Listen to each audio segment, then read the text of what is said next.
So this is the Sigma 30mm f1.4 and the Sigma 56mm f1.4. These are going to be the primary lenses that I use for a lot of my interviews. Um, there's nothing groundbreaking about this setup. It's a very traditional, very basic setup. A cam, B cam. So a lot of the interview will be filmed on the A cam with a 30mm. And then every time a guest drops a bit of insight, a bit of an emotional part of their story, we swap over to the B cam. I don't know why I click my fingers to do that, but you get the drift. No, even with the framing and the angles, these aren't the final, the end result that I'm going to go for, but I just wanted to give you a bit of an insight into the quality of these lenses and how well they perform, especially for the price point. The 30mm, I think, cost around 350 Australian, and the 56mm wasn't too far off. Maybe a little bit pricier, but not by much. But no, really good performance and low light, especially if you're using an APS-C camera like I am. So because it stops all the way down to f1.4, it just really helps you in low light situations. Now, I do have a couple of other lenses here which I'll be using, and the environment's going to dictate everything.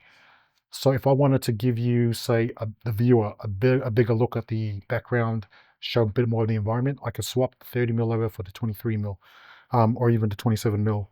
And then vice versa. I could take the 30mm, chuck it on to the hero shot, and that becomes the dual setup. It really depends on the environment and the space I'll be working in. But no, pretty stoked with these lenses. There's not much more to say about this. If you are thinking about picking them up, 100% endorse these. These are really good, especially for the price point. There are better lenses for sure. But if you know anything about this space, you'll know that these things can get crazy to the point around $5, $6, $7,000 per lens. So if you're looking for an affordable price, an affordable option, these Sigma lenses are definitely the go. Now, in terms of what they equal to in full frame, the 30mm is equivalent to a 45mm on full frame, and the 56 is equal to the 85mm, if you care about that sort of stuff. But really, these things are more than capable of doing the job. Now, this will be the last video I make about gear. Well, it won't be the last. I'll make some other videos, but for the most part, the entire purpose of the playlist of the build was just so I can get more comfortable speaking on camera, discover a cadence, and just really get comfortable with seeing myself on the lens. And I'm not 100% there yet, but we're close enough.